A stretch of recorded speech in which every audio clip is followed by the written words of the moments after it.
Victoria. Thank you, Mr Deputy Speaker. It's always a pleasure to follow the Honourable Lady from York Central, but I have to say I was surprised by the tone of some of her speech. I've never viewed inclusive transport as an overtly party political matter previously. Lavatories and lifts matter to us all. This does go deeper than lavatories and lifts, but they are important, Mr Deputy Speaker. And I think, as far as I'm concerned, the inclusive transport strategy is something to be celebrated across this House.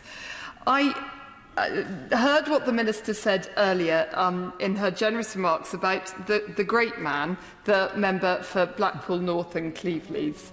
I should say, Mr Deputy Speaker, that in my office the code name for this report is the Maynard Report.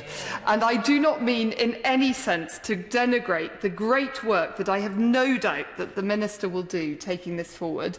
I think, as the Honourable Lady alluded, she will be a fast driver in this issue at least for change, but I do think we should all pay tribute to the Honourable Member from Blackpool North and Cleveleys, who has a personal interest and passion in this area, which is something that he has had and evidence throughout his career. I know that he feels particularly strongly about the accessibility of our transport system. In fact, he feels equally strongly about accessibility and transport. And in this strategy, in the early years of this strategy, he was able to marry his two passions. And I think that the report is a testament to some very hard work, both in the department and in the ministerial team. For those with disabilities, not being able to access work or visit families and friends or pop to the shops is isolating and can only make disabled people feel more lonely. This inclusive transport strategy shows that the government is taking accessibility very seriously. And I was particularly interested in the section on those with less visible disabilities, which it's easy, well indeed we all, I'm sure, Mr Deputy Speaker, ignore on a daily basis. Personally, from the railways to roads, from air to maritime travel, I have no doubt that the strategy will help ensure that all forms of transport are made considerably more accessible to disabled people. In Banbury, we've been talking about our transport network a lot recently as part of our bid to become an age-friendly town. The community-led initiative recently ran a survey of older people in the town, and transport came out top of their list of priorities. We know that across the nation we have an ageing population and that many people are living longer with more complex needs. Ensuring that they're able to access public transport is an important part of their independence. We've made really good progress. 98% of buses in England are now compliant with the Public Service Vehicle Accessibility Regulations, which is up from 28% in 2004. Audible and visual announcements are now really commonplace.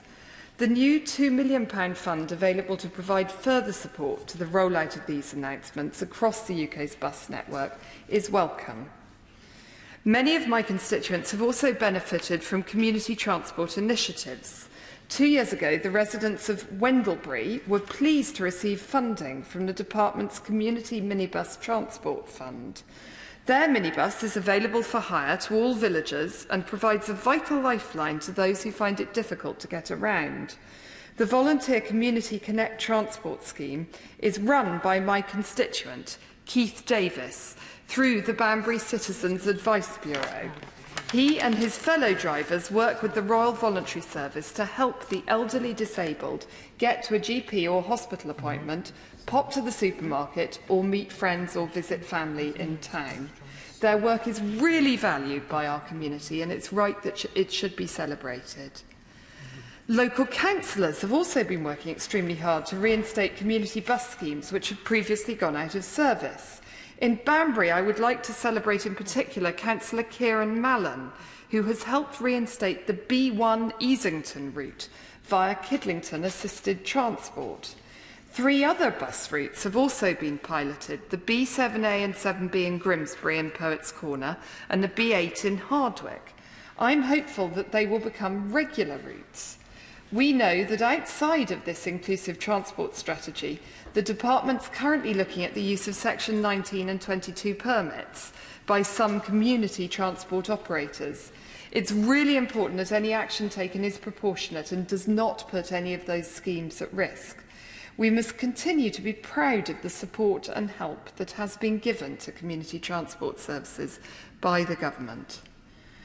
I'm sure that, like me, many colleagues here this afternoon has received many emails from constituents about pavement parking. The guide dogs have run, I think, an effective campaign. We know that cars parked on pavements and other street obstructions can really be problematic for people in wheelchairs, the partially sighted and guide dog owners, and indeed people with buggies, who the Minister mentioned earlier. It's welcome news that the strategy recognises these issues and the Department will carry out a wider review of pavement parking laws. Extending the Blue Badge scheme will also make a genuine difference to those with hidden disabilities. The Blue Badge scheme has worked well. I've long campaigned, Mr Deputy Speaker, for temporary blue badges for those who have an operation or break their leg, for example, temporarily. This is something I've talked to the Minister about before and no doubt I will again. I do think that there are ways to be more flexible within the Great Blue Badge scheme, but in general I think it's something that should be celebrated. I also welcome the strategy's commitment to fund changing places lavatories at motorway service stations in England. In Banbury, we do know how important these facilities are, even though we haven't yet got one. Cherwell District Council has been exploring potential sites for a changing places facility over the last few months, and I very much hope, and I really hope that disabled people won't have to hang on any longer, Mr Deputy Speaker, we are able to build one soon. Ensuring adults with acute learning and physical disabilities have fully accessible toilets is really important. The £2 million fund to install facilities in motorway service stations will help to ensure disabled people and their families can travel more comfortably and without worry. There are many other aspects of the strategy that I haven't been able to touch on today, but which are extremely welcome to my constituents. I, for one, congratulate the Department on taking such decisive action to open up our transport network so that it's accessible for all. Everybody reserves the right to travel confidently, easily and without extra cost and worry.